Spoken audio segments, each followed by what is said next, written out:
Right, back on. What's going on? You good? Everyone good? We're not doing very well with keeping these regular boys, are we? I tell you what, we all must be super fucking busy. It's fucking Illy's fault, mate. He's just pissing off on holiday all the time. He's got too much money.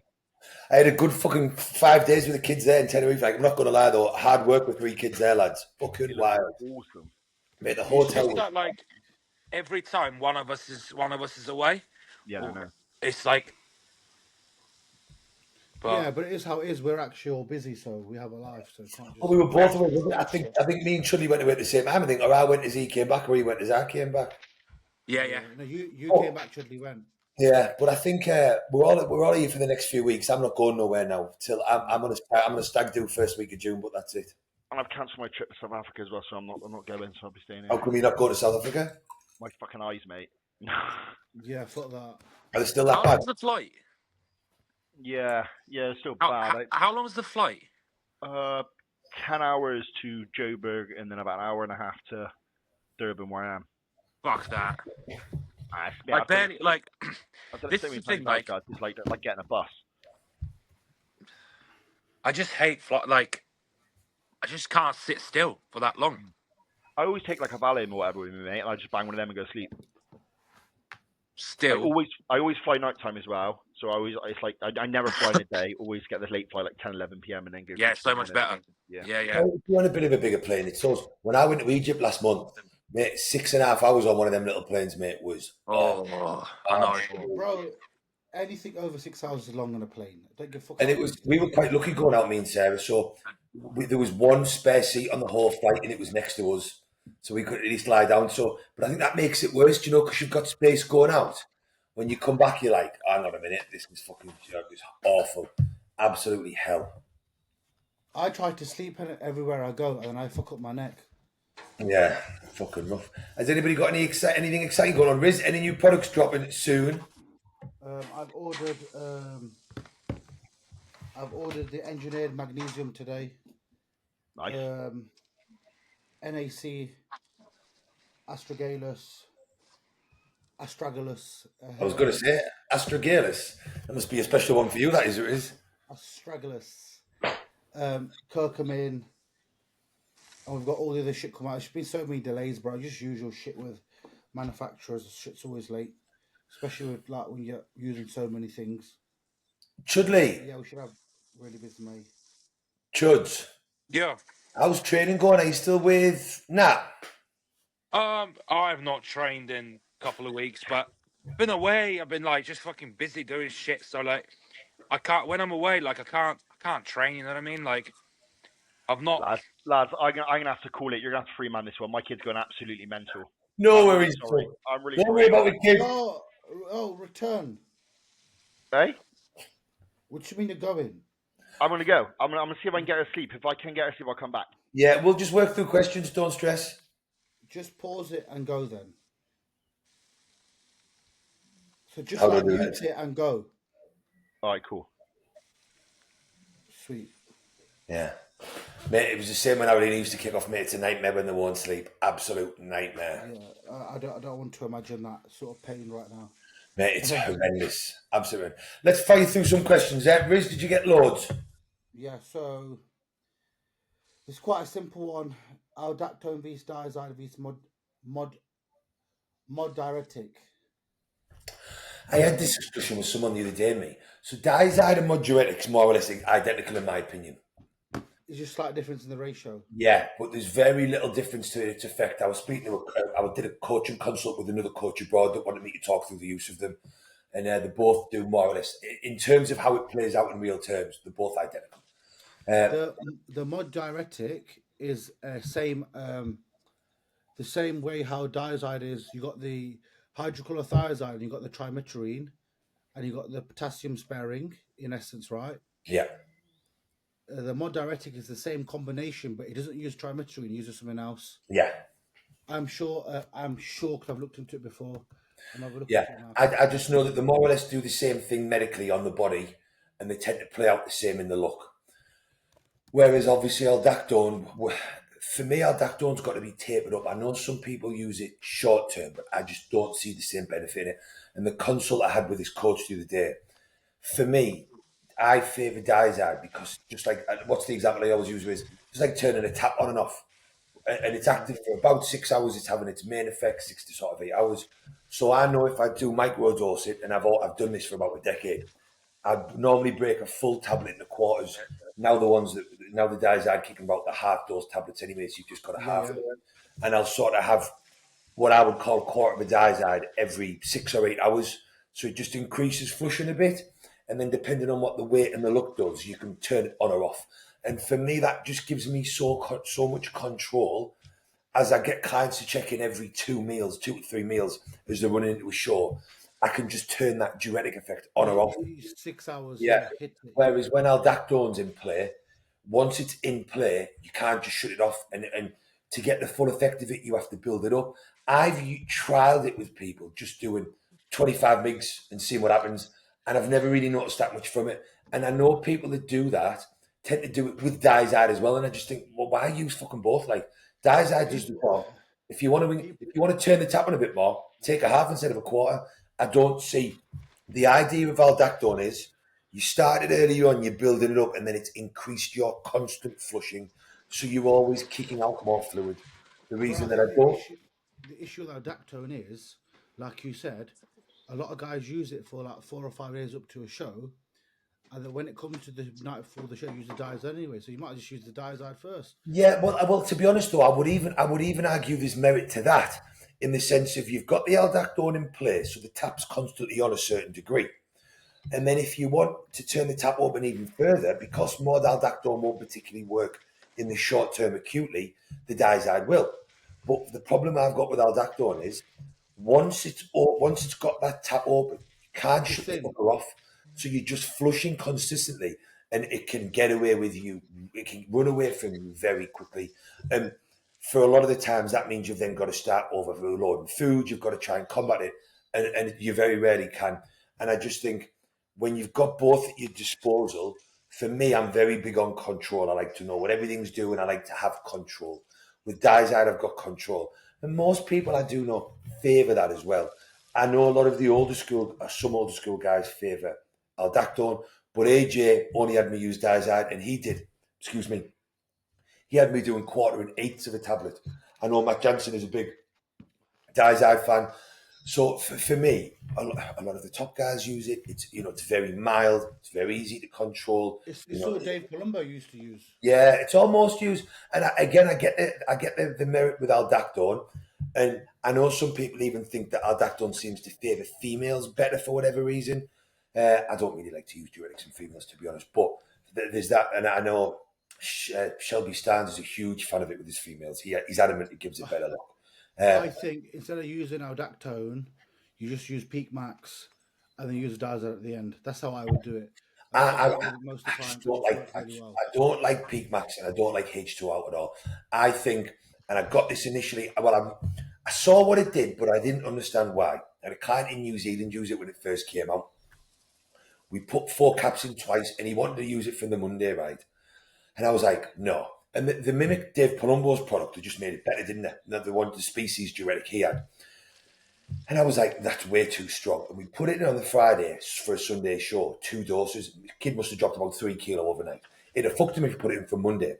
And it made him look like a sack of shit. And it was cool with it pointed out somewhere. He said he's adamant that what it's doing, and when you look into it, what he said makes sense. It's pulling from everywhere. It's not potassium sparing. It's not sodium. It's flushing you. It's like Lasix. It's pulling It's pulling everything out. And I'm adamant, not only could it fuck a physique if you're not careful, it's why a lot of people feel like dog shit after they've used it. Because it's almost like going on a session of Ibiza for a few days. You're just dehydrating the shit out of yourself, and it's pulling all the minerals out of you, all the electrolytes out of you. And I think when I used it with Kieran last year, and that was, I'm obviously going to be biased here. That was arguably the most conditioned guy last year on stage. When he's last year, it was. But he was the most. I know how his body is. But not just that, condition's got fuck all to do with using a diuretic. He was the most conditioned because you had his body fat fucking non-existent. He was the most conditioned guy because you had him in shape more than anybody else. Yes, you nailed the peak. I'm not refusing that. but he was in condition before you even started peak week. So yes, peak max can be used. I just don't like what it does. You used it and you almost fucking blacked out before the fucking show, before one of your shows. You were ill I think, and you were bad for 2 or 3 weeks after. but I think the difference was when I was using it myself, we used way more. I think, like I was saying, when I used it with the clients, I'd use one in the morning and one at night. That's from it. 4 days out. That's it. One tablet, not 4 tablets. That's it. You see. A little bit at a time, and I just monitor it, and then I might use 1-1-1. Then I might use 1-1-1-1. So I'd use a serving over a whole day, and then use guys at the end and bang. And I think it's a bit of a piss take on the tub. I think the whole idea behind their dosing is purely just to get you to get through the tub, because otherwise the tub would last you for fucking years. There ain't no way people need 2 or 3 sermons of that for 7 days. Absolutely not. No, but I think it does say on the back as well that obviously message your coach. Yeah. With these sups, bro, you have to remember with all sups, because I'm in the sup game, people message me, oh, bro, why does your catalyst say only use once a day? I'm like, mate, we just have to cover our asses. Like, even on JP's, I've got JP's label on my board, and I've got Strom's label on my board because I use them to standardize that I'm meeting all the requirements, yeah?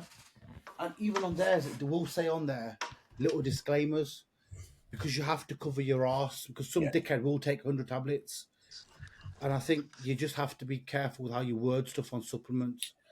But I've always used dandelion or celery seed in natural clients, and I think you can get enough flushing and control it if you're trying to do it naturally.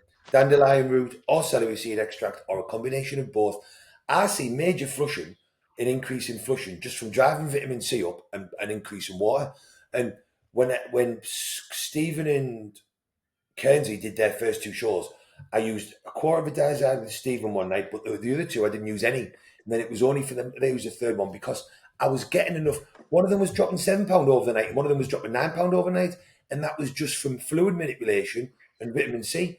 How much more is a diazide going to give you? Now, what I did do for Kernsey in the third one, we loaded him harder, and then I pulled water so his flushing reduced. So then I used quarter diazides, and what I did is, which is what we've done before, I did a quarter diazide at 6 in the morning. He had 2 meals, trained. This is the day before. We assessed the look, kept the food higher than we had done before, put another quarter diazide in at 2 o'clock, pushed another 2 meals in, assessed, then another meal, and then I give him a heavier meal and put another quarter in.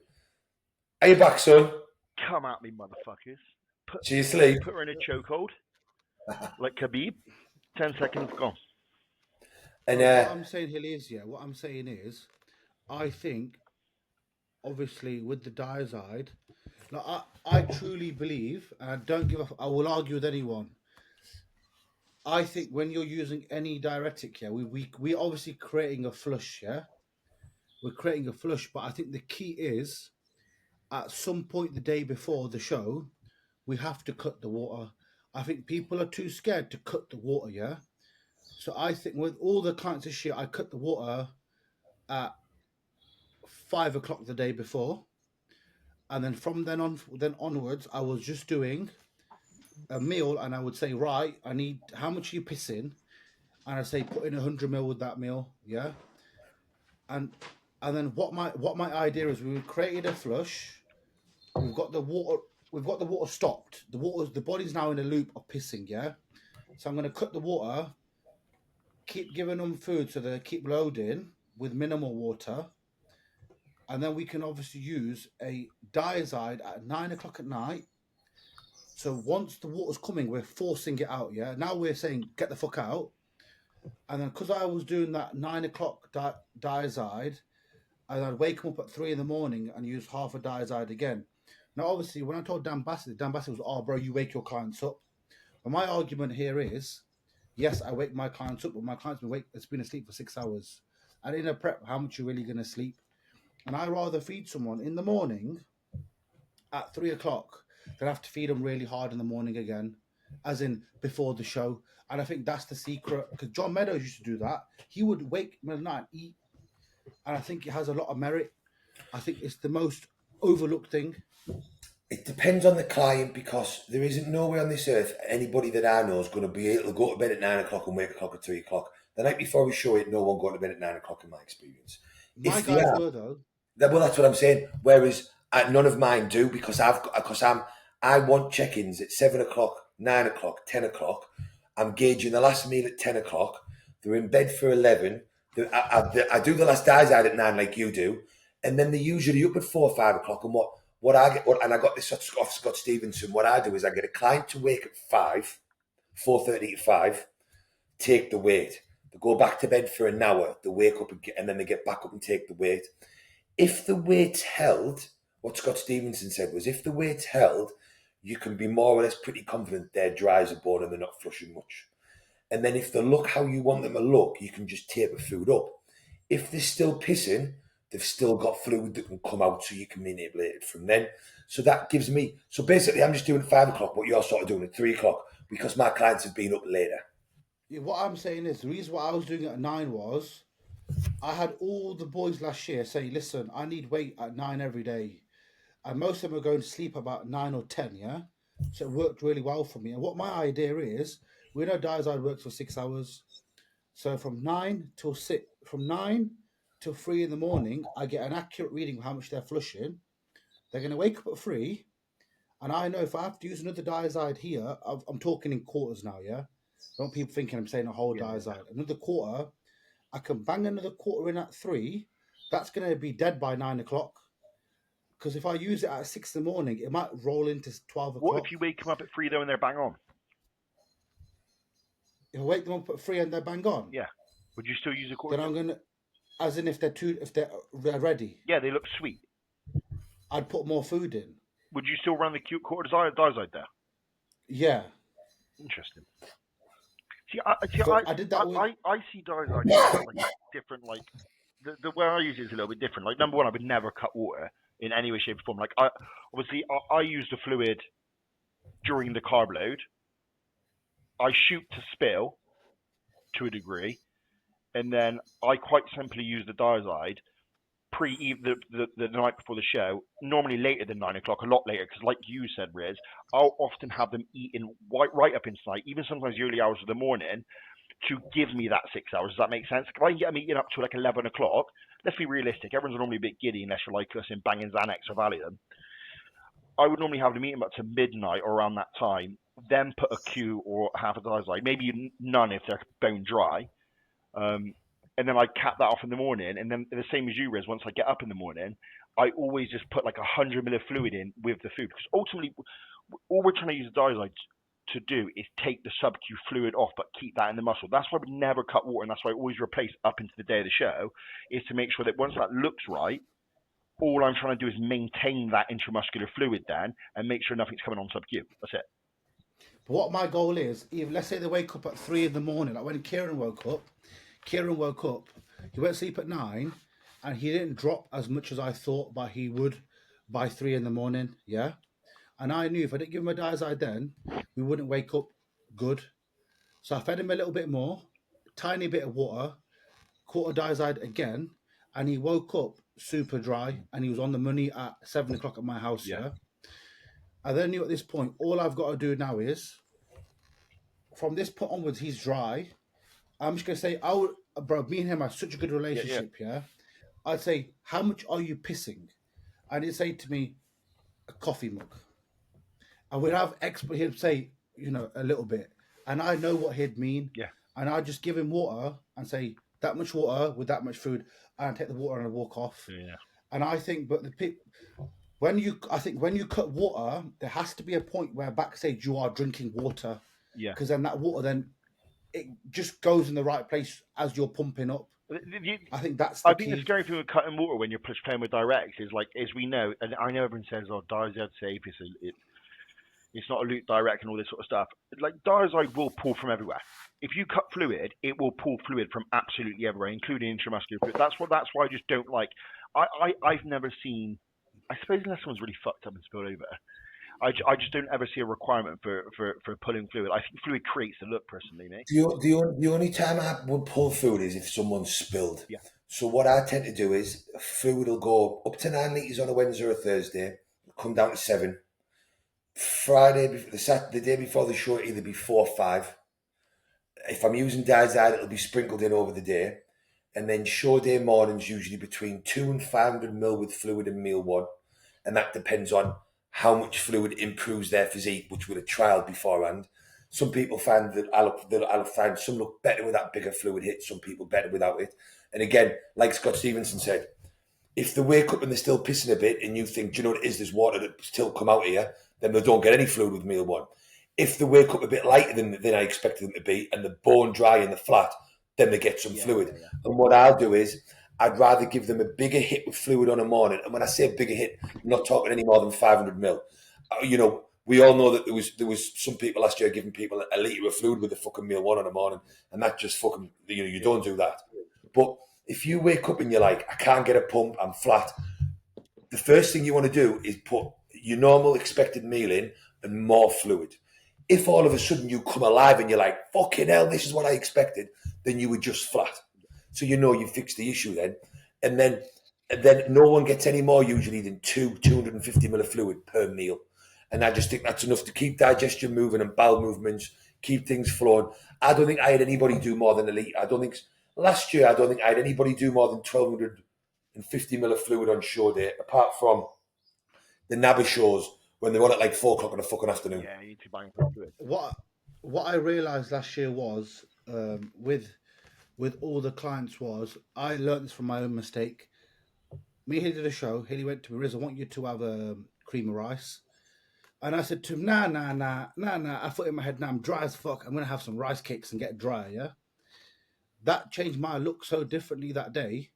And I think drinking the fluid with the food is different to actually mixing the motherfucking food with 100%. The fluid. Do you understand? Rice cakes are a I don't care what anyone says. Oh, shit. Rice cakes, if you're adding fluid, are a terrible choice. If you just do an experiment, take a rice cake out, put it on your kitchen side, put some water on it, watch what happens. It just expands itself, and that's all you're going to have sat in your belly when you start chasing out the fluid. And that's why cream of rice is so optimal in the sense of, to eat it, you can account for that fluid, which we've always done. Obviously, we all learned that from Hilly. You account from that fluid at the same time, so you get the kind of the best of both worlds by using cream of rice. Yeah, you measure your water in the cream of rice. That's your fluid. A lot of my show day meal plans now, and most of my show day meal plans are all cream of rice. And what I have people do is, I'll have meal 1, 2, and 3 set with like 400 ml of water, 300 ml of water, 200 ml of water, 100 grams, 75, 50 grams of cream rice, as an example, right? And then I have a floating meal, I call it, for show day, and it's 100 grams of cream of rice, 20 grams of nut butter, 500 ml of fluid, and that's my floating meal that they've got to have with them. Yeah. And then, based on their look during the day, if all of a sudden we think they're flat enough and they need more fluid or food, I'll just say, switch meal 2 for your floating meal. So I can take out a smaller meal, put a big meal in, and I know they're getting more fluid. If I don't want them to have all that fluid, then I can just say, have half of that meal added to your other meal. Like, it's got so much flexibility to those meals, it's unbelievable. And it just sits on the stomach so well. If anybody seems to have a blood glucose issue like I do, then I'll do a cream of rice meal first, and then I'll do a rice meal, and then a cream of rice meal. But for me, like most people now, it's just all cream of rice. Me and Hilly, there was a look that me and Hilly landed. I'll never forget when I put in the group chat and you said I had Jimmy Tonk legs. That was without, I believe you can, and that was using vitamin C and loading fluid and pulling fluid. I think that can give a different, crispier look than using Dosage. I can't explain it. I can't articulate what it is, but it gives like a more fibrous look to the muscle for some reason to me when you do it naturally. I know it's not always possible. It does like the natty guys. Yeah, like yeah, exactly. Guys. That's it. Yeah. I tell you who gets it. Do you know Kenta in Japan? Yeah, same thing. So he can't get Diuretics for whatever reason in there. He's just like, I can't get him. So what I do with him is, I manipulate his sodium in his fluid. So I start lowering his sodium one day, a little bit, and then I lower it again, but then I put a sodium heavy meal back in the night before. I don't like a lot of natural people, they tend to wait till the morning of the show to put it in. And I think you've gone a bit too far to get it back there, me, and you can drop too much. So what I'll do is, I don't pull all sodium out. I don't like that either. I'll just say 50% reduction, 50% reduction. but then I'll spike a bit before bed, and it does. The look that he gets is pretty fucking nutty, man. What I was going to say was, I think the problem is when people will look to manipulate sodium, for some reason they see a manipulation of sodium as a removal of all sodium, and there's and I just think that's potentially maybe a lack of understanding or just seeing daft protocols people up. You can see a real impressive flushing effect just from halving your sodium. So if you use one of Riz's engineered muscle fucking sodium salt dispensers, 2 clicks is a gram. So if you put a gram on everything, you just put 1 gram on. Like, it's that easy. And you will wake up in that peak week situation drier. And then if you want to manipulate it even further, just put 1 click on every other meal. There's no need to overcomplicate this shit. But something like that, it's so easy. And then if you want more, you just put 3 clicks on. It's fucking not rocket science.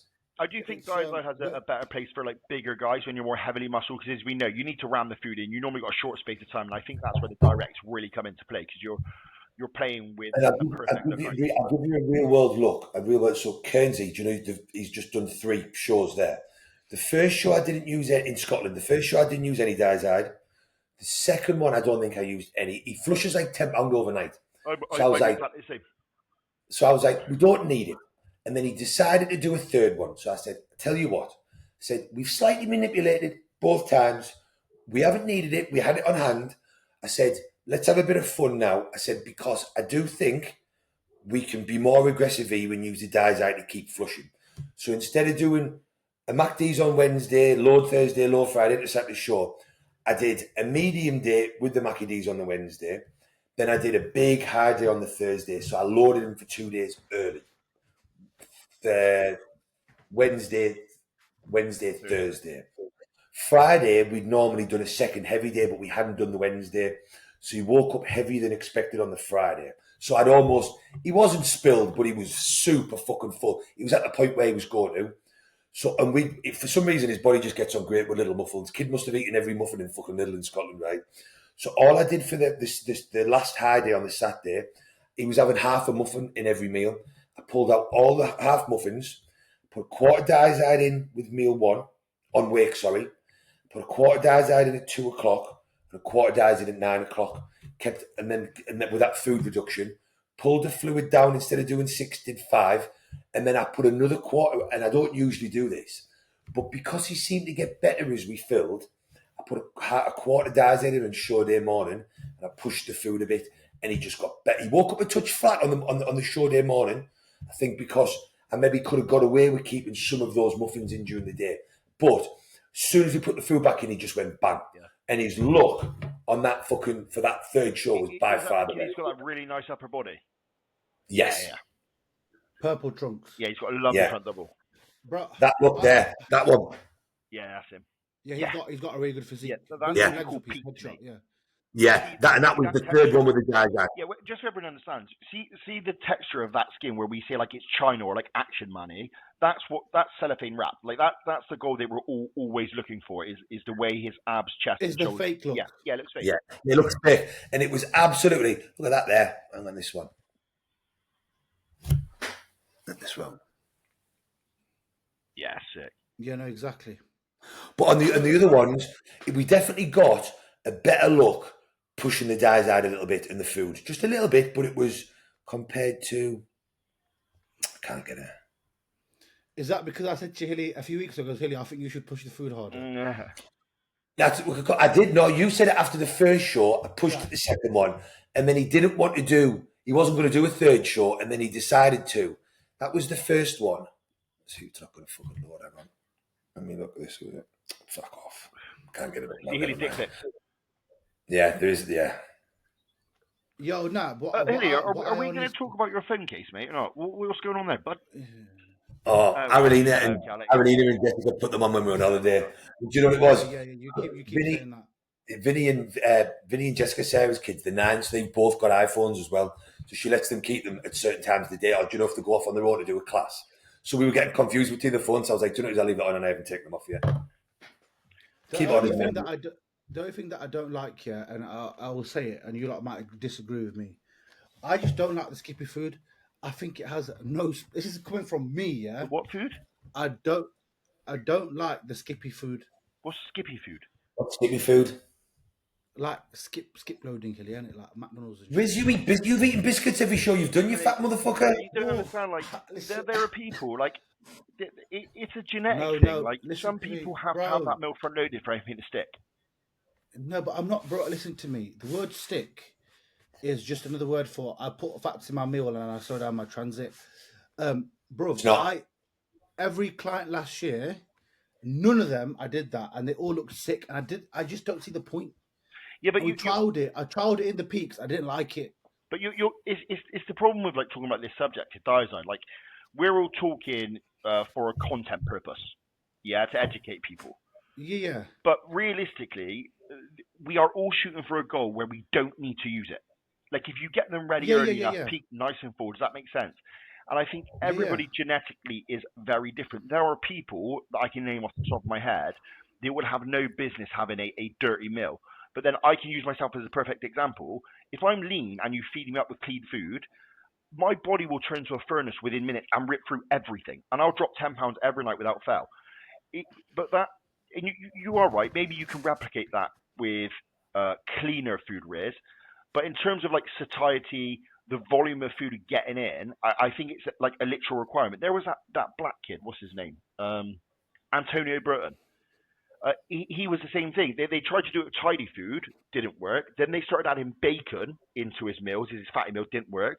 And then at the end of it, he was doing like 5 days of burger and fries before his show, and then it finally would stick. And I just think but I just don't. I really think for most guys who are not that big, they don't really need it. Yeah. I get that. It's like trying to give. Didn't Martin send your ass to fucking Nando's to eat loads of fucking chicken thighs and chips and shit? Yeah, remember how gay he was as well when he came with us? He sniffed it and then said he's full up. It was like every coach does this. Like you were in Nando's, eat more food, with Jack. Listen to me, True or not? Hilly, True or not? Let me just say something. Yeah, I was being coachable. Yes. I was just doing what I was told. It was fantastic. I'm not saying. And you look fantastic. I'm not saying that it was wrong. I just don't think it was needed. He'll be coached by Skip Hill next week, mind. He was literally messaging me 3 weeks ago saying I want to hire Skip Hill. The fucking thing. Yeah, Skip Hill. He wants to hire Skip. Yo, if I was to skip, I'd be fat as fuck. Yeah, I'd have a heart attack. I'd have a heart attack. I swear. I'd be like, Skip here. I just had some biscuits. They'd be like, yeah, son, keep eating it up. No, but I honestly think, yeah, if you can, and if your body allows you to, the cleaner foods. I'm not saying super clean. And if you can digest I would just give them.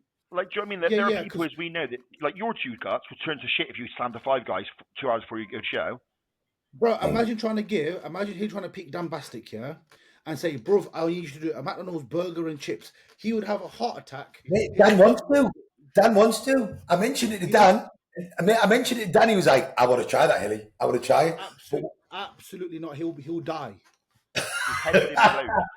Dan won't, you know. You'd kill him. I know. What I'm going to do is, after the first show, I'm going to try, because this is another good discussion point, because I was discussing this with Dan. A big thing I think most people miss out on, even the best coaches, and you both know I'm a big fan of this. Once you're done competing, after the show is a learning curve. Yes, it's a chance to go and eat food, but you should be you can use that post-show period to see if you could have been better. You can see if a Five Guys or extra food and extra fluid could have made you better. Every time James got better, every time he competed, I'd be like, right, you finished competing, you've got a show in 2 weeks. I want you to go and eat this and this. Tell me what you're craving, log it. I want you to have this much fluid. I want you to take this much Dosage. I want you to check in as if it's show day again tomorrow. Like, the time after a show, if you are a competitive athlete looking to compete again soon, you should not be going willy-nilly and doing whatever the fuck you like and not taking notes. It is a time, and this isn't me saying don't go and enjoy food, because all my clients go and enjoy. I literally say to them, right, have this clean meal, have that clean meal, eat whatever you want tonight, but tell me what you ate, tell me how much food you drank, take this, check in before bed. It's a chance to learn to get better. It's a chance to see if a burger and fries or a pizza, and what people don't understand is there isn't a magic in the burger and fries. There isn't a magic in a fucking pizza. There isn't a magic in an English breakfast. The magic is in, could you have done with more food and more sodium off more fluid? And there's only one way to find out, and that's if you keep notes and see. And the post-show period is the perfect time to do that. People just go and fuck it off, and I'm like, oh, how do you know if you could have woken up fucking better? But also, Yeah, but compare what I'm the saying, Five Guys shooter, meal to a cream of rice meal, right? You're going to be eating half a tub of peanut butter, a bag of cream of rice, and what? How much protein would you need to match a quadruple, a double burger from Five Guys? We'd have 2 burgers normally, so that's 4 burgers. Mate, you'd be doing about fucking 150 grams of protein as well. You're not doing that in a meal.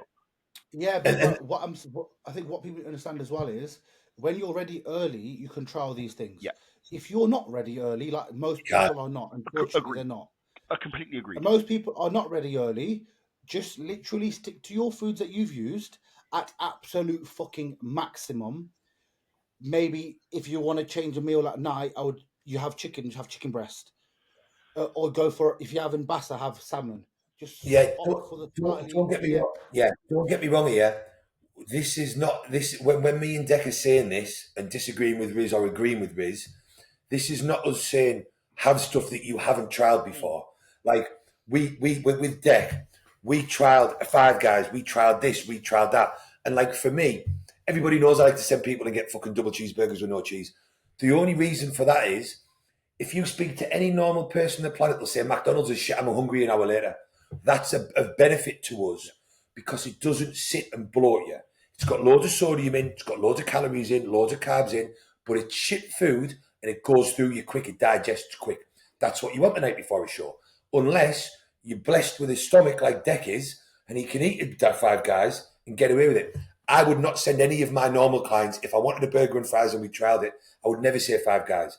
Unless, like Deck, we knew that his stomach can handle it and we can get away with it. But this is not any of us saying you should try these types of food. If I had a Five Guys night before, yeah. But when Martin sent me Nando's, what did I have? I had chips, and I had fucking chicken breast, chicken thighs, don't lie. chicken thighs, yeah. But you think now, if I went there and went, right, I'm gonna be a fat fuck. I'm gonna get a beef smash burger, double cheese, double beef, and I ate that, I would have to bang 2 or 3 Diazide to get rid of that sub-Q because I would blow the fuck up. Yeah, everyone's different. Like the first time a show, he came up to, and it was like we weren't that close at that point. Like I remember texting, he said like I'm super flat. He's like, just hold fire, don't eat anything else. I'll be there in an hour. So we waited. I went and got a Five Guys, had a cream of rice meal. About an hour later, he come and pinched my belly and said, "Go get another Five Guys."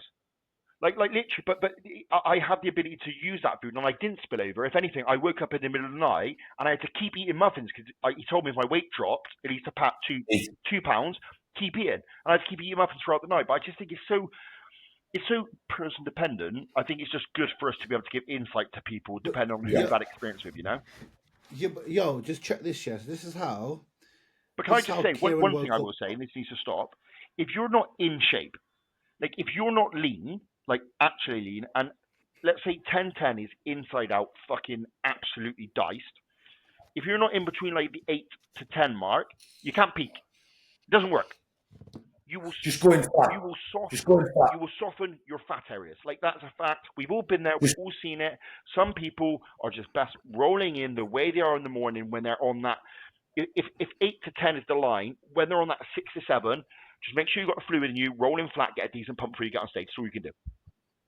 Yeah. Yo, check this out. Yes, so this is how Kieran woke up on show day. Yeah. Can you see that? Yeah. Yeah. I still can't believe he looks 7 foot tall in photos, and he's normal size in real life. It's mental. And then you now look at this. 2 hours later on stage. Yeah, this is not a very good picture, to be honest. Now you look this, bro. This guy was saran wrapped. Yeah. Yeah. Yeah. That was just because he was so dry. All I had to do was give a little bit of water, a little bit of. Bro, all we did was, I remember jasmine rice, and I said, bro, I'm such a cunt. Yeah, I said, bring a tub of rice, a tub of chicken, and a tub of coconut oil. Yeah, and a spare tub, and I'd say that much rice. I say have a little bit of coconut oil, and I say drink this much water, and I just walk off. But I think a lot of people need to understand you need to have some sort of eye to know what you're doing. A lot of guys just fluke it; they just copy what their coach is doing. That's one thing Martin's very good at. He's got a very good eye, and I'll give him that. I'll 100% And he has give his him that. method, and he backs it, and that's what I respect Martin. And I'll be the first to say He's confident with that method. Yeah, and I don't always agree with it. We and him have had that discussion, but it works for him. He's put out multiple wins in pros and all that sort of stuff. You can't dispute it, and that's why it's independent to everybody, isn't it? And one of the important things is, which a lot of people miss these days, it's having a huge bank of experience. Mhm. Like, it's why people like Chris Aceto and at that level are so good, because they have the biggest bank of experience. They've seen things go wrong. They've seen things skew. They've seen things. If you've only ever prepped fucking 5 people, you've only got 5 people's experience to go from. If you've prepped 500 people, you've got 500 people's experience to go from. If you've prepped 5,000 people, like, you know, it's that makes the difference. And some people just don't have an eye for what the body's doing. Some people Don't. cannot look at a physique and go where it's flat, full, fat, soft. They can't do that. They don't. People don't touch the skin. Every time, even when I was younger, I remember when I was like 20, yeah, going to the gym, and all the lads were peeking. I was so like interested, and they're all grabbing each other's calves. Yeah. And to me, it didn't mean anything. I was like, oh, that must mean you're ripped. So I remember once seeing Hilly at a show, and he was like, "How am I looking, son?" And I goes, "Let me see your leg." And I grabbed his calf, and I goes, "Yeah, you're pretty dry. You're pretty." Mate, you don't want to do that to me. You think I was 1 hour out in the off season, bro? My calf's got no fat on them. No, but bro, I think when Hilly, it's something to do with gravity, and how gravity will pull And fluid. Fluid goes, if there's fat, fluid can hold in the calf. Yeah, fact. Oh, hey, by the way, Helix do test base oil version. Yeah, they always have. I've got some water based if you want it. Riz sent me. No. No. I've got some there, but I'd fucking touch. I'm not injecting no water-based stuff. No, There's the water based, the milky stuff in it. Yeah. Yes. Because when you mix it, it mixes again. Yeah. Let's do some quick fire ones. Yeah, we always take long on the diuretic ones. Favorite core flavor? I eat plain one. What do you? I eat rice flour. Trained by JP Blueberry Muffin one. Oh, I will say, when I'm feeling rich, I will buy JP's custard cream, and that is by far the best cream and rice flavor I've ever eaten in my life. Literally, yeah, custard cream's good. I actually really like JP's. Hilly once sent me loads. The cherry bakewell one. I like cherry bakewell's good as well. Cherry bakewell, nice for like the first 4 bowls, and then it gets a bit too sickly. Yeah. Custard cream's good, but the blueberry one's good as well. Talk to me about Rule 1 mocha flavored protein. Oh, bro, it's mental how good it is. It is mental. The Rule 1 coffee flavor, the mocha one, yeah. Oh man, bro, I had to have a word with D. Yeah, real talk. Since she's come into the business, bro, she wants to try every protein flavor. Yeah. I'm like, yo, you are sniffing the supply. Stop it. Yeah? She goes to me, oh, what's that JP one? It's a Lotus one. I went, oh, what are you trying to say? She goes, oh, we'll try it. 1 scoop. Oh, I don't really like that one. And she got the JP chocolate for, oh, I don't really like that one. And she got the fucking, this is when I was going to kick her out. Perform sent us some to test. I really like the rice. Like, I went, do you know what, dear? Goes, you're really going to damage my brand, so I might have to fuck you off. She had a picture of my pistachio one. She sent me a picture of her holding it, and I was like, try it. And she's like, no, I'll send it. 2 days later, she's got a picture of her with a tub open. She's using it herself. Bro, we have more protein downstairs now. I bet. I can't wait. We need a sleepover, bro. Imagine me raiding yourself in the cupboard now. I've got, my pre-workout drawn out, bro. I've got all these pre's, and I'm like, oh, I only use like 1. I use the same 2 every day. So I use Turbo Pump, and I use Dan's OTS, the one source OTS. It's a slight stim product. Is it good? Bro, I rate it highly. I'll get really some of good that. Product. I always buy that Gorilla Alpha really stuff. good. I really like that shit. It's not too it doesn't send me sideways, and I love the taste of it. Bro, Dan's stuff is getting better and better, and he makes good shit, bro. That's why we sell his stuff. He makes good shit. I've got a question here. Go on. Is 2IU of growth hormone a good starting point if you've never used before? 100%. I would say if you're going to start with that lower dose, I would rather you do it. It depends if you're dieting or off season. If you're dieting, 2IU on wake, fine. if you're in a growth phase, I would rather someone do 4 IU before bed every other day on Monday, Wednesday, Friday, or 5 IU. Yeah, I would say 2 IU on weight if you're doing cardio, which you should be. Yeah. Yeah, If you're dieting, 2 IU one week, but if you took that dose over the week, I'd rather do 5 IU Monday, Wednesday, Friday before bed if I was growing for a bigger IGF spike. Yeah, I agree. Yeah, Riz? I don't see the point in doing 2 IU before bed, so I'd say just do 2 IU in the morning. Yeah, and I think there's ideally benefits just to that in the say- off season, like body composition as well. Like it should help you stay a little bit leaner, ideally, and I really like The Jake's way- pre-workout. Like I think the 1 IU pre-gym makes such a big difference. Like I'd split that one IU in the morning, 1 IU pre-workout. I think it makes such a difference to pumps. you know, I've been talking about my progress recently. I've been happy, yeah, but I've been using 9 IUs a day for the last 6 weeks. Wonders why he looks better than he ever has done. Yeah, I've been trying to Yeah, get but my do you down. know- I've been using that Medicare shit, and it's so watery. I've worked Really? it down from. Yeah, look, it's me. Like I don't think I react very well to certain ones, and especially because I hold a lot of fat in my stomach. It like makes my stomach very bloated and watery, if that makes sense. So I've been trying to work it down to get it right, and I just think it's just one of these ones. If I use Baltic, I have no problem with trying to dry as a fucking bone.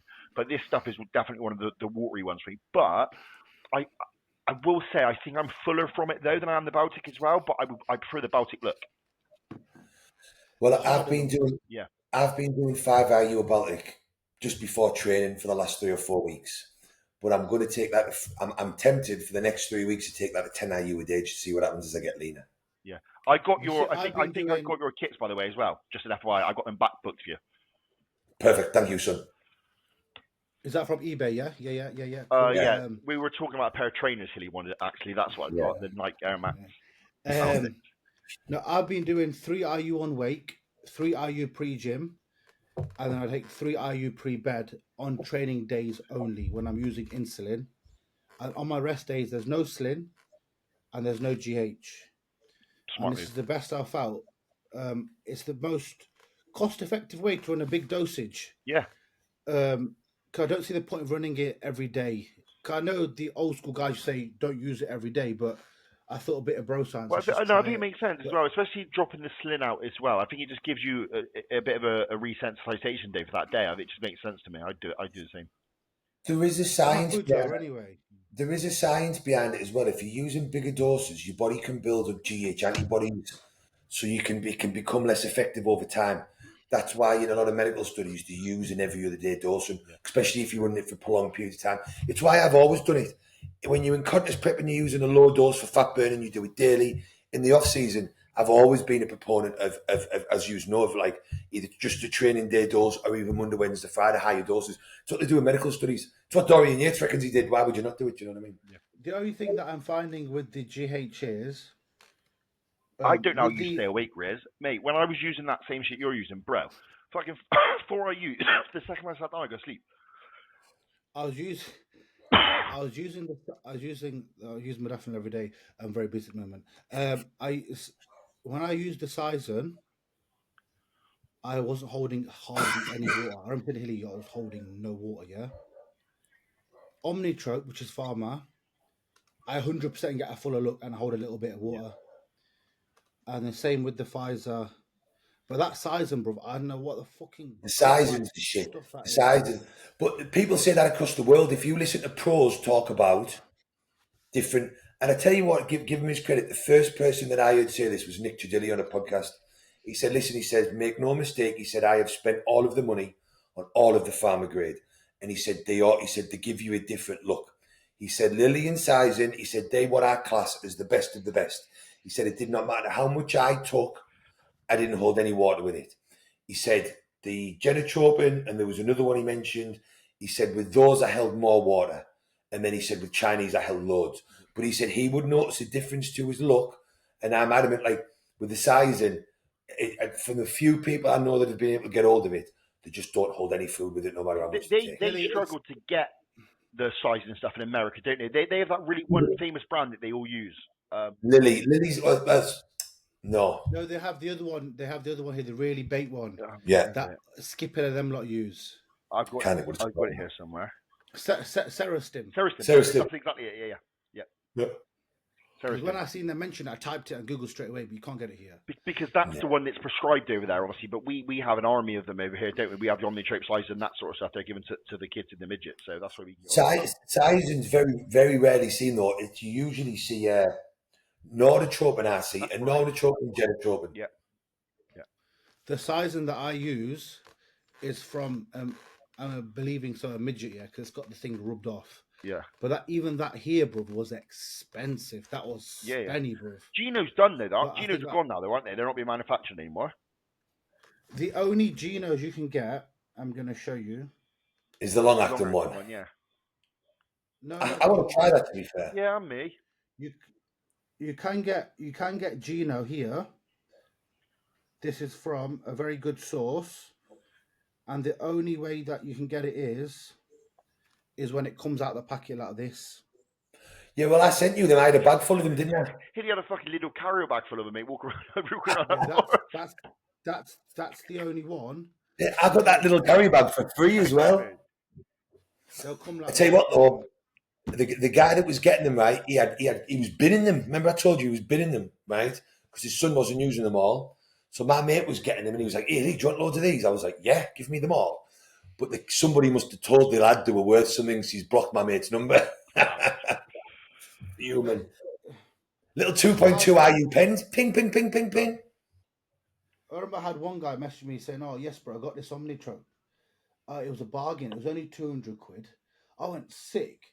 He sent me the box, and it was like these little fucking 5 IU cards. Yeah, the little cartridge. Yeah, because that's what they prescribe, isn't it? Is the little cartridges that go in their prescribed quick pens. Yeah. They bang it all in. Because we don't have to worry about nothing. They just dose them daily. Yeah. Bing, bing, bing. Yeah. That's why those ones are now being prescribed, because they do 0.3, 0.6 and 1 MIG ones. You're getting a 1.6, a 2.2 and a 3 IU dose. I need to find someone who's got HIV, because they get the good doses, don't they? Yeah, they get the big doses. I can get that put into you, bro. HIV. Real talk. Let's do some quick. There's really questions here. Yeah. We'll answer them quite quick. Cutting on a cruise or blast. You stop talking, bastard. Cutting on a cruise or blast, not a prep.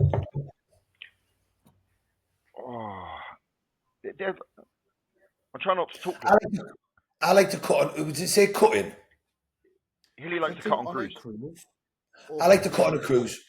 Well, what I'll usually do is, as you finish the cycle, usually at the end of a cycle, I'm not still driving people's food up. They've usually been sat holding for a bit. So I'll start cutting at the end of the cycle, because your hormones are really elevated for 4 weeks. Usually when we're cruising, we're not actually cruising on a TRT dose anyway.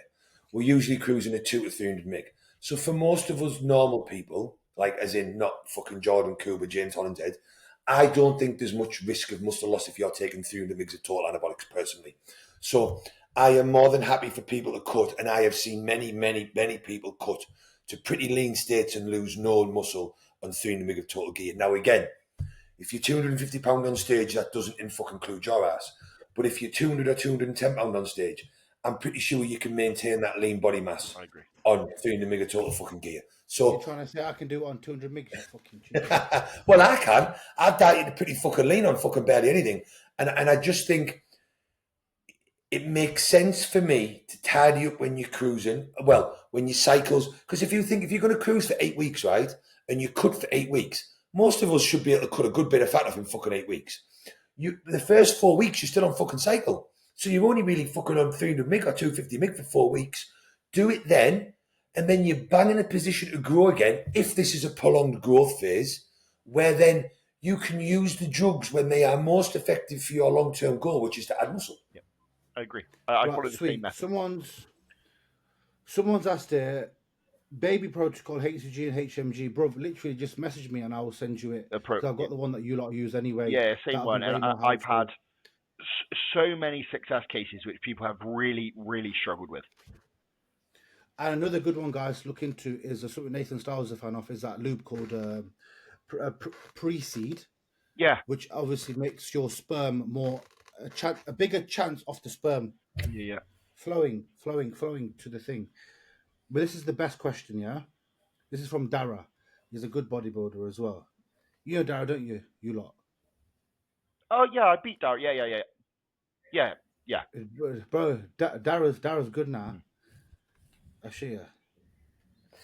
For how do you click on someone's profile? Yeah, Dara's sick. Dara's got a great mate. In terms of someone fucking going all in and slapping muscle on, that's that kid. Yeah, he's I'm mega a huge in. fan of his physique. He's put 8 kilos on in 16-month off season. And he's the nicest kid in the world. Stage weight. I met him my first time in shape the first time. Lovely lad. Bro, such a nice lad. Proper good physique. But let me get back to the questions. Right, it's 3 questions, but it's 1 question. When I pulled down my fiber in peak week, I had some issues with cramps in my stomach. Was waking up at 2/3 a.m. I couldn't get back to sleep. Would Psyllium husk help pre-bed? Help with this? Would Psyllium husk pre-bed help with this? As it's a soluble fiber and would keep midsection tight. Yeah, but right, this is a hard one to ask because there's a few points to this. How has he pulled the fiber out? Is he pulling his food down in general? So is he saying he had a fiber supplement in, which he stopped, or has he said he had fibrous foods in that he whipped out in that last week that upset his stomach? Is that what he said? Well, we don't know, do we? But I'm going to presume he's probably pulled his veggies out and stuff. What I'm assuming what he's saying here is, so when I pulled down my fiber in peak week, I had some issues with cramps in my stomach. Was waking me up. Would Psyllium husk pre-bed help with this? So he's saying he's pulled the fiber and he wants to put Psyllium in. So I wouldn't put Psyllium husk in because Psyllium husk isn't just a soluble fiber. It's a mixture of insoluble and soluble. Might make you worse. So what I like to do is I would either use a soluble fiber powder like Better Fiber, which is a pure soluble fiber you can get off Amazon, or what I use with clients is a product called Ducalese. So it's not Ducalax. Ducalese, that stuff makes you shit. It's not a Ducalax. Bro, you are shit with Ducalese. So Ducalese is a stool softener, and it works like a soluble fiber. It causes the body to pull fluid into the intestines, makes your stool softer. Because during peak week, your fluid intake goes up, vitamin C goes in, your body's flushing more water, your stools become harder because you're dehydrated, so you struggle to go to the toilet. If you put husk in, which is soluble and insoluble, might make it worse. A soluble fiber powder will help, or Ducalese will help keep your stools softer. Don't buy fucking Ducalax because it's a stimulant laxative and it will fuck your ass up. But I'll tell you what though, those Ducalese poos in the morning, mate, are the best poos. I couldn't shit one prep, so I took a Ducalese, yeah. And he was like, get a Ducalese. I went and got a Ducalax, yeah. And he was like, yeah, you need to run it at this time. And I was like, yeah, sick. And I still couldn't shit. And he goes, I goes, mate, I can't really poo. And he goes, did you get the Ducalese? I goes, yeah, these ones. I've been taking them every day. And I must have taken this day like 3 or 4. I was like, I can't do a shit, yeah. Yeah. Then I went and got the Ducalese. I took that as well on top. Bro, I'm not lying to you. This is a hands-on, God's honest truth, yeah. I had to go to the toilet, and when you have to push for a bowel, but you know it's a big boy, yeah. It's about to separate you, yeah. I went to the toilet at home in my mum and dad's house when I lived there. But the shit was so big, I fuck you not, yeah. Bro, I started to get faint on the toilet. My eyes went funny. I started sweating. I goes, Mom, come in. My mum's come in and she's got the water glass, she's chucking water on me. Bro. And she's like, get up. And I was like, I thought he was going to say that it was like, it hit the water and it was still connected to his ass. It was that big. Bro, the shit was so powerful. And then my head goes, mate, I think I'm having a hypo. Straight after, I was just lying on the bed. And my dad was like, I fucking told you these bodybuilders, don't you know? Look, the question I would ask as well, though, like, I know how good Dara looked. Like, why did you pull your fibre out? Like, why would you do that in the final week? Again, it's just not something I don't understand why you would do. Unless you were having issues with your belly before, I don't really understand. I would reduce it to the point where if I was having 100 grams of veg per meal, just for the number's sake, I wouldn't. I feel like that's more of like a... I feel like that falls in a category of like throwing enough shit at the wall and see what sticks. Like we all saw he obviously documents his whole prep. He looked fantastic, and I just think, why change anything if you're there? Like I can't grasp that. For that 1%, I don't understand it. I used to keep veg in all my clients' meals, and I'd keep veg in all my own meals. If you do want to switch things about because you feel it's sitting hard, just switch into to wilted spinach. Yeah. Wilted spinach keeps your fibre in. It's more soluble than insoluble. You microwave it for like 30 seconds. It's dead easy to eat. It's taking away the roughage of something like green beans or broccoli. But like Dex says, if everything is working fine, I'd be hard pushed to change things that last week. I think some guys need a lot more veg to move bowel. Yeah. I don't need any veg to move bowel ever. Same. I can have none. Even in prep, I can have none and I'll still do a shit. Yeah, I don't have any now. If anything, too much veg actually makes me constipated. Yeah, I'm the same. I don't have a lot of veg. I tell you another thing though, as just an off thing, because I know I used to be terrible for this. In peak week or those last 2 weeks, if your carbs are getting really low, you're depleting. Don't start adding in funky vegetable mixes either, just to try and bulk your meals out. Because I've done that before and put myself in a world of pain. Scott Stevenson made me do. Scott Stevenson made me do 3 days of zero carbs. Right, he liked to really deplete your ass and then load your ass. So I was like, all I was eating was fucking fish and chicken. I was like, right, I'm gonna go and buy this stir fried veg and this mixture salad and that. You know, making them all full out. Mate, my guts were bad. That stir fry shit fucks me up. Horrible. Yeah. But that's what I always say to people. Like, even when you don't want it, like, get it in early. Like, you know, the point when you roll into prep and maybe you're not having veg. Like, preempt the fact you understand you're going to get hungry. Like, in the very early days of prep, get your veg in, get it consistent, get your sauces in, make sure they're consistent, and then you don't have to take them away. Yeah. Standardize your veg. Yeah. The only veg that I like in a prep now or when I'm dieting is the green bean.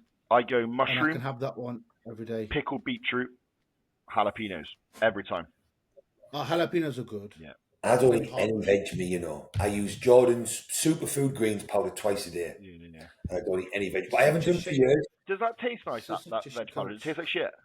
No, do you know what it is? So the superfoods one, the chocolate one tastes like dark chocolate. Okay. It's got all the greens powder in, all your green stuff, and it's got 19 or 20 grams of protein per serving.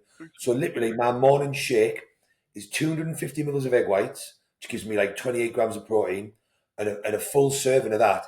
And literally, even Sarah drinks it. She's like, that's actually really nice.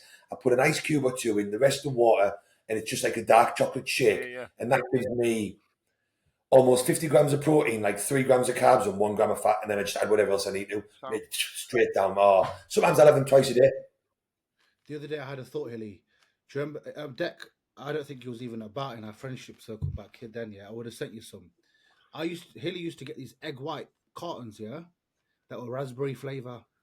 Yeah, they still use it. They're massive in America. Those flavor fucking egg white things. Bro, I remember going to the gym one day. I was Hilly, they're on sale. Yeah, they're a 50p each. He goes, son, grab me all of them. Send me them. I had a fucking shock. I remember for like 2 months I drank them. They were so good, but I'm guaranteed they must have been fake, Hilly. They must have been fake. Like, you know, me and Riz stood in one of this shop or this gym somewhere, right, trying to work it out. Because the carton, right, I kid you not, was as big as this. Yeah. It said it had 45 grams of protein in it. And I'm like, me and Riz are looking at the ingredients and we're like, and I'm like, these are decked, it tasted fantastic. The ingredients were just fucking egg white. And I'm like, how can I get 45 grams of protein in there? Yeah, I had a carb boot full of them. Bro, it had a raspberry flavour to it, Deck, yeah? So it was like tangy. Yeah, like, it was like drinking a proper raspberry flavour. Like a yop yogurt drink, yeah? Yeah. Mate, these were fucking banging. But they don't make them anymore. I think they're finished. No. Probably because there was fucking nothing in it. Probably because it was strawberry milkshake. Strawberry milkshake, yeah. Do you think closer you get to a show, the training should adjust? Volume, etc. Thoughts? Yes. I am the biggest retard for this. And what I mean by this, I will always push for more. In something I had to tell myself, or I'll always tell myself, is what my peak off-season numbers were. They're not getting any better. Don't go for any more, because all you're going to do is put yourself into a bigger hole. It's such a hard thing for me to say, right? Because I do reduce clients' training volume as they get, 2 weeks out, 3 weeks out, 4 weeks out. It makes all of the logic in the world. And I do so myself. Yet, a lot of the top bodybuilders, or especially the old school ones, they didn't, and they still looked fucking great. And like, if you watch AJ with his clients, he's fucking killing them, right? Killing them. Scott Stevenson fucking killed me, and Milos, as your ass doing giant sets Monday, Tuesday, fucking Wednesday. Like Chad Nichols was fucking nailing his clients. Do you know what I mean? Like it makes all of the logic, science, bro science, just do less and rest. But I never saw fucking Jay Cutler ever once mention that he was doing less. When I've heard him, he was nailed right in. And I just think on paper and in my head, it doesn't make sense to be doing anything else. But if you watch fucking, I know these are genetic elites, but the body still works the same. What's the big black kid from Dubai who's awesome, 4th, 5th at the Olympia? Andrew Jacked. That motherfucker's doing drop sets right the way fucking through and shit. Do you know what I mean? Like, they're not easing off into the show. They're just fucking. I think for people like him, if you're doing that in the off season, by all means do it. Yes, that's different. Yeah, what I'm saying is my problem is I add volume in, which I think is a bigger disaster than. Yes, yeah, but I do the same. I start adding sets. Yeah, try and get a bigger pump, and it just doesn't exist. It's not gonna happen, mate. Yeah. Do you know what I'll do? I'll wait to end the session and I'll all pumped up. Yeah. I know. Okay. For about 3 minutes. Yeah. And I'll just do the chest every angle, fucking pump, and I'll just I'll hold my breath. I'm like, come on. Yeah. That's literally me. Do you get the camera? Get the camera. What's the forfeit for Hilly and Deck when they get smoked by you on stage? Hashtag headshot bang. Oh God, we'll think of a good. Listen, we need to have a legit bet, yeah. Either anything, because I'm not bothered. I'm not bothered. I reckon cool. I reckon we bet a Rolex. I need. I've got to give you one. I've got to give the winner my watch. Yeah. Now, I think you both should do adoption papers for me, but not signed. Obviously, I will hand over D and the business if I lose. Now, legit, this is Riz's punishment. Like, he'll have to look after Honey for a full week if I win. Punishment. Riz, you have to look after both our girls for a week. Yeah. Fucking hell, Riz Ringland's after day 2. Get me out of here, lad. Imagine him. No, 100%. This is what I would do if I had the kids for a week. Yeah, I'd say, right, I'm fucked, and I would just hire a maid for 1 week. Yeah, mate, you got one. Her name's D. I'll be taking trips. Yeah, I'll be taking trips, bro, to Disneyland. Fucking everywhere. It's just fucking toys, and I take them shopping. Do whatever you want, kids. You may count would be like, oh, how comes you've got £1,000 dinner for Toys R Us? Yeah, I bought a massive giraffe. Riz has hired a full zoo in his fucking garden. There you go, girls, have a good time. Riz, mate, you can't write off a camel in your garden, bud. Could you imagine it? Fucking hell. We will think of a good forfeit. I've got one. Has any of you given DC training a real run? No. Yes. Never. I have. Never have. Yeah, I did it with Hilly years ago. I did it, and I liked it. I did it. So Scott Stevenson was the only real official DC trainer under Dante. So I did it with him, and I enjoyed it a lot, and I made good progress with it. You have to have the mentality that you can give those limited sets your all. It does teach you how to train hard, because, you've only got fucking one work set with 3 US pulls or whatnot to do, but it does hammer your joints. But there's no doubt about it. If you can get the most out of the sets that you do, doing less and less often, if that less creates enough stimulation, enough to grow, then technically doing less leaves you more room to grow and more food to be utilized. In a way, it definitely works. For me, it was just, my joints got a bit beat up for it over time. The DC stretching I still do on some. Yeah, you fun of this. I started doing that. Yeah. You know those really gay plyometrics press up things they do? We got those in the gym. Like the little D handle things. It like. Yeah. I know what you mean. Yeah. Man, I just sitting there with a press up, the full stretch, mate. They rip me to pieces. They're nasty. Yeah. What I've been doing, I've been getting a dumbbell and going into like a fly press. Yeah. And I just hold it there until it starts to really hurt. And I've been doing it on my quads, just stretching them really heavy and pulling towards my ankle to pull more.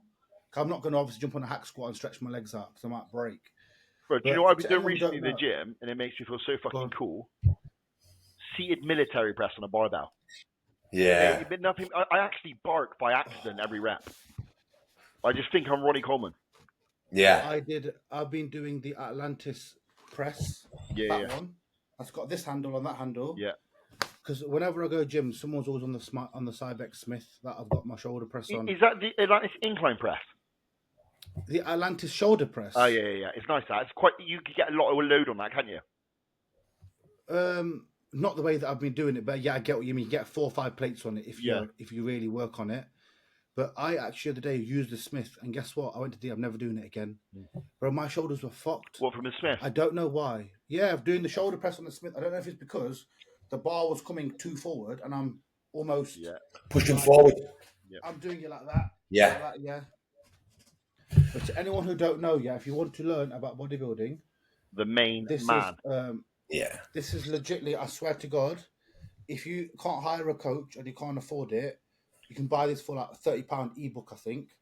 This was 80 quid. Yeah, don't get the ebook, get the hard copy. It's nice to own a real book. It's nice to have something that you can keep. And it's good to give back to a legend in the sport as well, an absolute legend of the game. He is, I would argue, the cleverest man in bodybuilding. I agree.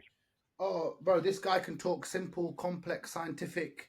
He can talk to everyone in the industry. My favourite is when he talks to smart people, done.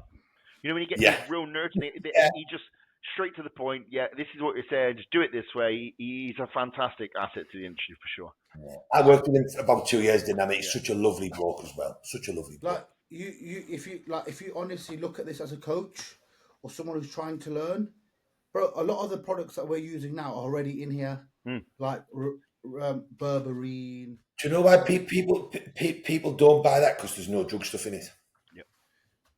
There is, but it's very little, isn't it? Yeah, that's what I mean. It hasn't got loads of funky protocols and shit. Yeah. Really, it's got all the important stuff in. Yeah. Look, even he writes here. Yeah, look, this is a guy who's old school. Yeah, the peak week, the big picture. Be in shape 2+ weeks out. Do a practice run 3 to 4 weeks out. Make the practice run count. Shoot for an A. Don't overreach for an A+. Use a scale, mirror, and your eyes. If it ain't broke, peak week ain't gonna fix it. Peak week may be a regular week with minimal changes. Have fun. Do you remember when he published that really good grid for everyone just to copy on the internet of how to run a peak week? Like, it was just genius. It was so simple. Load water here, tailor water down here, add vitamin C here, load food here, pour food down here. Like, it was just great. It's where I got running a trial from. He literally has you run, and like I do with people, a full-on mock show day 2 weeks out. Yeah. The lot. Can we also just add there, because we all do trials, the way we do them is normally because we start to get in shape pretty quickly, and I don't think people understand that. Like, there's always a part in prep where Hilly will start running those mocks. It's not when I'm fat, it's when things are really turning and you're getting within striking distance. That's when they come into play. Because I think a lot of people are trialing their mock loads when they're really fat, and it just doesn't have the same effect as when you're peeled. It doesn't work. No. It doesn't work.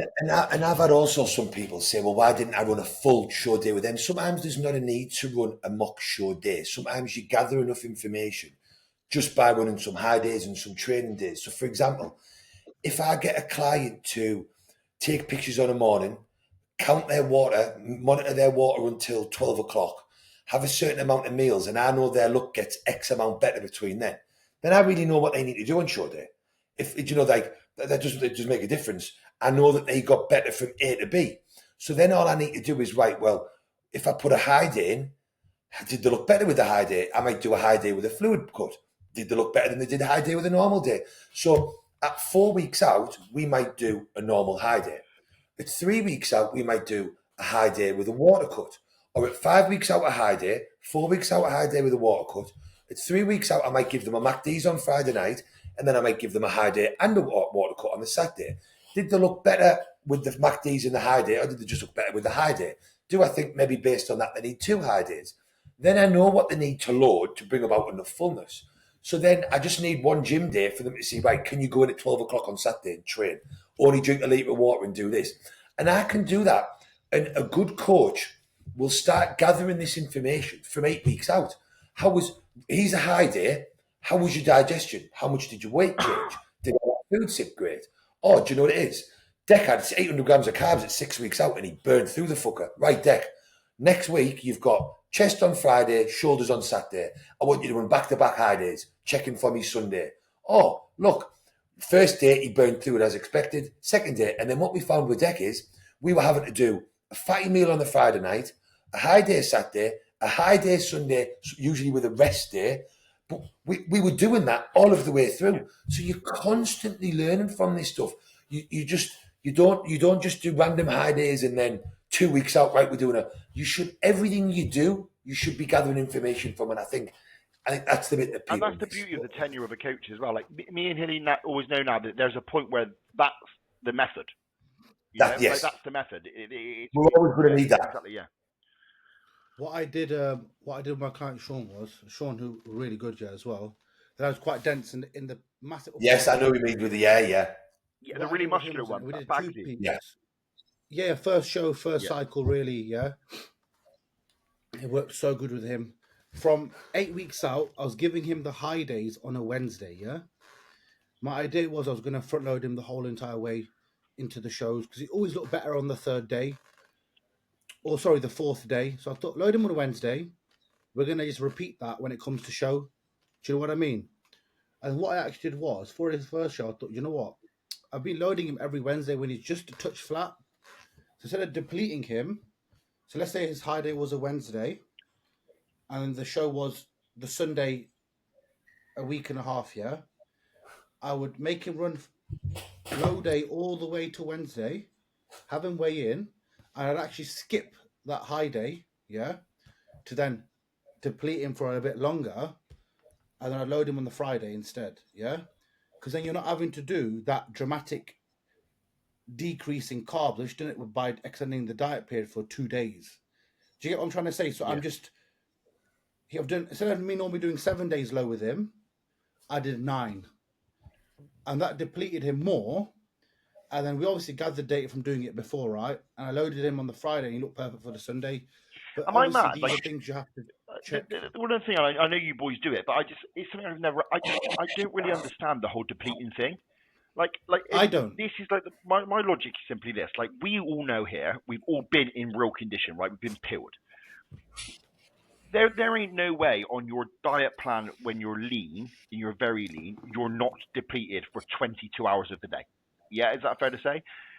Like, I don't get them when you go into this fat loading period of pulling carbs down even lower to low triglycerides, which puts you in one hole already. Then you deplete, so you're in a bigger hole. I don't understand why you would want to start with a fully empty bucket when you're going into a show.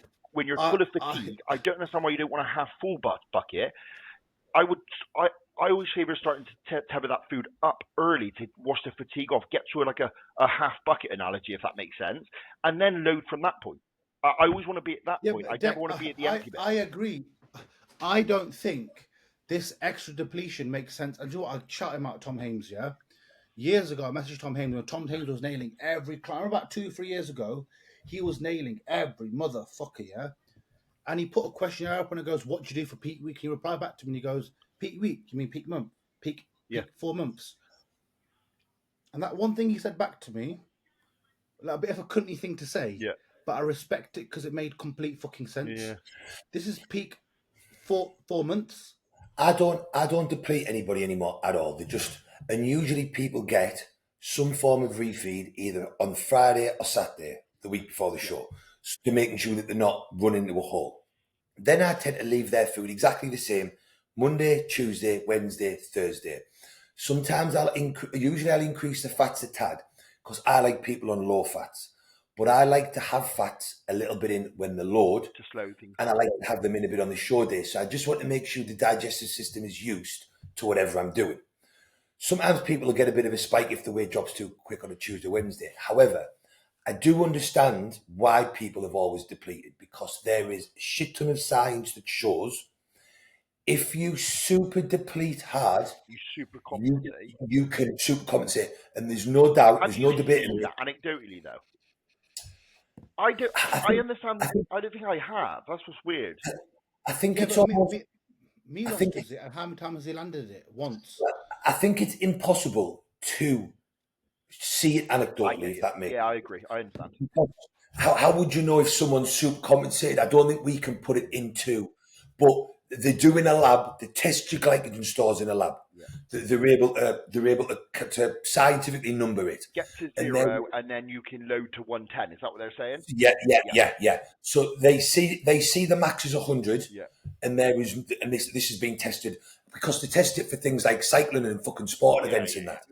And there is no doubt about it. If you deplete super hard, there is the super compensatory effect where you can then overload glycogen, right? Yeah, but Hilly, are you overloading glycogen in the liver, or are you it's in muscle because they're checking it for performance.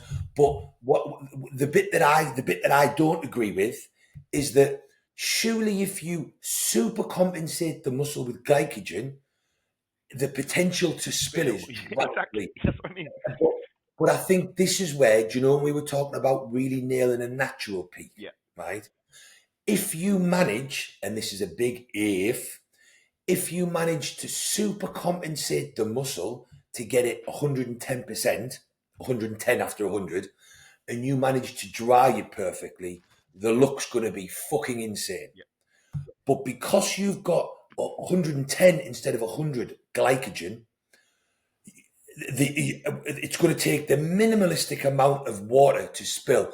And I think this is where, in the old school, this is why they tapered water so hard, and this is why they cut water. So they would deplete your ass right down, and then they'd bring about this super compensatory effect with the carb load. And then the water taper would be hard. You'd be on, what in America, 3 fucking gallons, which is like 12 litres. Then they drop you down to 6 litres, then 3 litres, and then fucking it was common practice for people to be doing no fluid the day before. So I think what's happening is you're going to 110 glycogen and you're almost spilling. And then you're literally just going, shut the fucker off, and letting because the glycogen in the muscle, the glycogen will hold on to all of the fluid it can. And the science shows that the glycogen supercompensation will hold for almost up to 30-something hours, I think.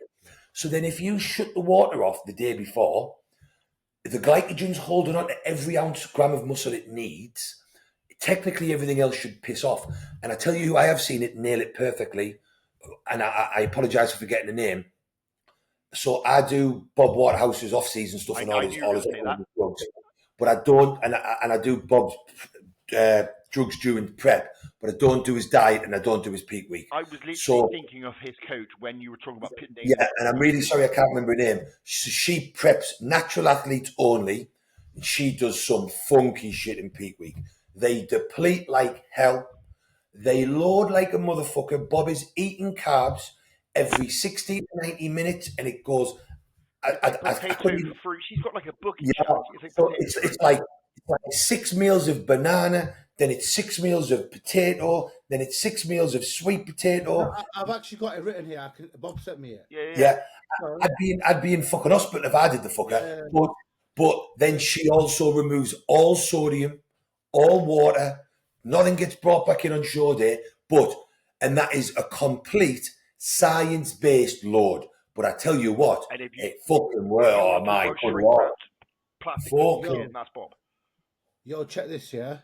So on here, he's got 1, 2, 3, 4, 5, 6, 7, 8, 9, 10, 11, 12, 13, 14, 15, 16, 17, and 18 meals, yeah. Told you. At some point, yeah. But they're not meals. You know what I mean. So, Bob, I'm sharing your secrets, bruv. Meal 1. So they're not even meals. They're just lines, yeah. And it says tick when eaten. 450 grapes, 450 grapes, 450 grapes, 450 white grapes, 450 banana, 450 banana, 400 banana, 350 banana, 350 banana, 450 white potato, 450 white potato, 400, 400, 350, 350, 300, 300, and the last meal, chicken plus spinach. So there's no protein in all those carb meals. The last one. No. So, bro, protein is not needed. I know. It's not. I know. And if you notice what she's doing, so she's using fruits that have fructose, a mixture of fructose and sucralose in different ratios first, replenish the liver because your super glycogen depleted, your body will always replenish liver glycogen first. So she's heavily loading fruits first to get the liver full and the muscle. then she's switching to potato to start loading the muscle.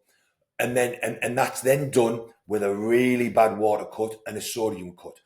Bob's look is nuts, but let me tell you, the fucking rebound Bob gets from that. I know. What is that? Remember that picture I sent you? His thumb, right? The thumbprint in his fucking ankle was almost the full size of his thumb. He had been on a plane as well, but I kid you not, mate. Holy mother I of remember God. him posting about it. He really struggles with it, doesn't he? Yeah, and especially when he's doing that approach and he's got shows every other week. It fucked him, didn't it? On one of the last shows, going back to back. And not last year, the year before, he'd done like, last year was cut early, bless him, because of flight issues. But the year before he'd done, I think it was Toronto, then we went somewhere else, then America, and he bounced about. And having to do that approach and bring the fucker back and that, oh my God, the water retention. He was poorly for weeks. He is one of the best bodybuilders, you know that. He gets so underrated, man. Well, he's taken this whole year off, isn't he? And so we had from summer last year to Christmas growing, and then he had a bit of time off at Christmas, and then we're spending this whole year growing because he's got 10 kilos for his cap, you know. He's got like hollow bones, man. Like he's so he's just put together so well. He's very reminiscent of like the 90s physique. The reason those guys were so light is because they didn't have like big trunks where they're forced. Like when I say trunks, I mean like their abdomen's not big. Not they've got a big gut. They're not big people. Does that make sense? And he's just so well put together. He's got so much muscle in his frame. I just think when you look like that, you're never going to be a really heavy dude. You know what I mean? Yeah, but it's like Terence Ruffin. You see him in jumper, you think he's homeless. Yeah. Oh, even Chris Bumstead. Where's a t-shirt, mate? He looks like a fucking hockey. It looks like he does marathons. Yeah, are we done for today? Yeah, boys. Man's yeah, look at this before we go. Look how good James looks here. Yeah, James fucking freak, mate. Tell him no more chest day, no more back day. Watch when he turns round here. I just want him to fucking slam a load of Syntho in his arms. That's all I want him to do. Mate, look at his back.